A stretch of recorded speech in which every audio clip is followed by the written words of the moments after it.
ప్రతి సందర్భం ప్రత్యేకం, ప్రతి సంబరం శాశ్వతం. మీ one stop shopping destination Mysore saree Udyog. లేటెస్ట్గా సుప్రీంకోర్టు ఒక జడ్జిమెంట్ ఇచ్చింది. ఏంటంటే పిల్లల్ని కన్న తర్వాత ఇంకా అది లైంగిక దాడి ఎలా అవుతుంది, సహజీవనము లైంగిక దాడికి మధ్య ఉన్నటువంటి ఆ భేదాన్ని గుర్తించాలి అంటూ ఒక కేసులో స్పందించింది. దీనికి సంబంధించి అసలు ఏంటి, ఎందుకు ఇలాంటి డెసిషన్ ఇచ్చింది కోర్టు అని ప్రముఖ హైకోర్టు అడ్వకేట్ సుంకర్ నరేష్ గారిని అడిగి తెలుసుకుందాం. నమస్తే అండి. నమస్తే అండి. ఇప్పుడు ఇంతకుముందు కూడా 2-3 జడ్జిమెంట్లు చూసాం మనం. సహజీవనానికి లైంగిక దాడికి వేరే గమనించాల్సిందే, రెండింటికి మధ్య చాలా తేడా ఉంది అనేసి. బట్ ఇప్పుడేంటి, ఏకంగా బిడ్డను కన్న తర్వాత అది అంటే దాన్ని ఎందుకు స్ట్రెస్ చేయవలసి వచ్చింది కోర్టు? అంటే ఇప్పుడు నేను చెప్పే మాటలు చాలా హార్ష్గా ఉండొచ్చు, బట్ సమాజంలో జరుగుతున్నటువంటి వాస్తవం అండి. నవ్వే డేస్ ఏం జరుగుతుంది అని అంటే కనుక, టర్మ్స్ బాగున్నంతసేపు కూడా అమ్మాయిలు అబ్బాయిలతో సహజీవనం చేసి వాళ్ళ యొక్క ఫైనాన్షియల్ టర్మ్స్ డిమాండ్స్ అబ్బాయి ఫుల్ఫిల్ చేయలేనప్పుడు వాళ్ళు ఏం చేస్తున్నారు అని అంటే కనుక, రేప్ కేసులు, ఇటువంటి లైంగిక దాడి కేసులు అబ్బాయిల మీద పెట్టి one way or the other వాళ్ళ యొక్క స్కోర్స్ని సెటిల్ చేసుకోవాలని అనుకుంటున్నారు. ఇది సమాజానికి చాలా హార్ష్గా అనిపించినా కూడా ఇది నిజం. సుప్రీంకోర్టు జడ్జిమెంట్స్ కానీ, దేశంలో ఉన్నటువంటి వివిధ హైకోర్టు వారు ఇస్తున్న జడ్జిమెంట్స్ కానీ పరిశీలించినట్లయితే కనుక, రోజుకి ఆన్ అండ్ యావరేజ్ 15 నుంచి 20 జడ్జిమెంట్లు, ఓన్లీ రిపీటెడ్ జడ్జిమెంట్స్ గురించి నేను మాట్లాడుతున్నాను. అన్రిపోర్టెడ్ అయితే కనుక నెంబర్ ఆఫ్ జడ్జిమెంట్స్ ఉంటాయి. ఇది ఇటువంటి పరిస్థితికి దారితీస్తుందండి. ఇక్కడ ఏం జరుగుతుంది అని అంటే కనుక, సుప్రీంకోర్టు వారు ఇచ్చింది ఏంటి అని అంటే కనుక, అమ్మాయికి 18 ఇయర్స్ ఏజ్, మధ్యప్రదేశ్కి సంబంధించిన ఒక అమ్మాయికి 18 ఇయర్స్ ఏజ్, అప్పటికే ఆమెకి మ్యారేజ్ అయిపోయి భర్త నుంచి విడాకులు తీసుకోవడం జరిగింది. సో ఆమె యొక్క బావ ద్వారా ఒక వ్యక్తి పరిచయం అవడం జరిగింది.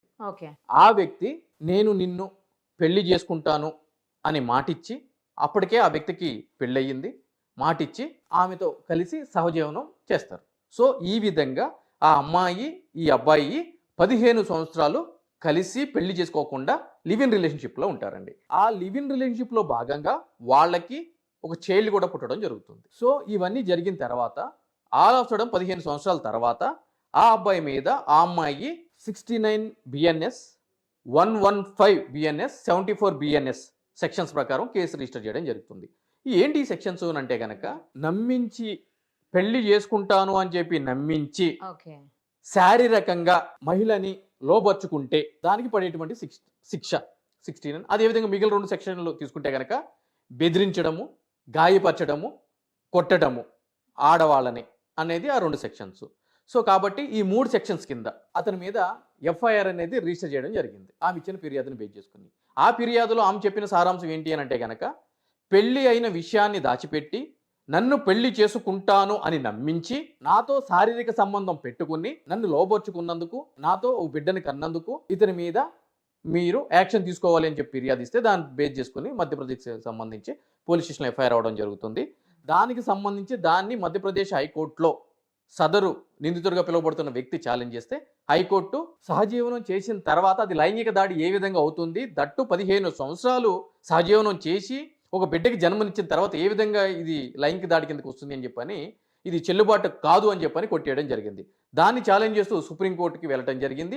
సుప్రీంకోర్టు వారు దాని మీద జడ్జిమెంట్ ఇవ్వడం జరిగింది. ఏదైతే కనుక మధ్యప్రదేశ్ హైకోర్టు వారు ఇచ్చినటువంటి తీర్పుని సమర్థిస్తూ వాళ్ళు చెప్పింది ఏంటి అని అంటే కనుక, ఎవరైతే కనుక నిందితురాలుగా పిలువబడుతున్న వ్యక్తి తరపున వాదిస్తున్నటువంటి లాయర్ని అడిగింది ఏంటి అని అంటే కనుక, నీ క్లయింట్ 15 సంవత్సరాలు సహజీవనం చేసింది, అప్పుడు తెలీదా ఈ విషయం? ఒక బిడ్డ కూడా జన్మనిచ్చింది, అప్పుడు తెలీదా ఈ విషయం? సో మేము రిపీటెడ్గా చెప్తున్నా కూడా మీరు ఏ విధంగా ఇటువంటి కేసుల్ని, ఫాల్స్ కేసెస్ని పిటిషనర్స్ అంటే ఎవరైతే కనుక నిందితుడిగా పిలువబడుతున్న వ్యక్తులు ఉంటున్నారో అటువంటి వ్యక్తుల మీద పెడతారు అని చెప్పి చెప్పడం జరిగింది.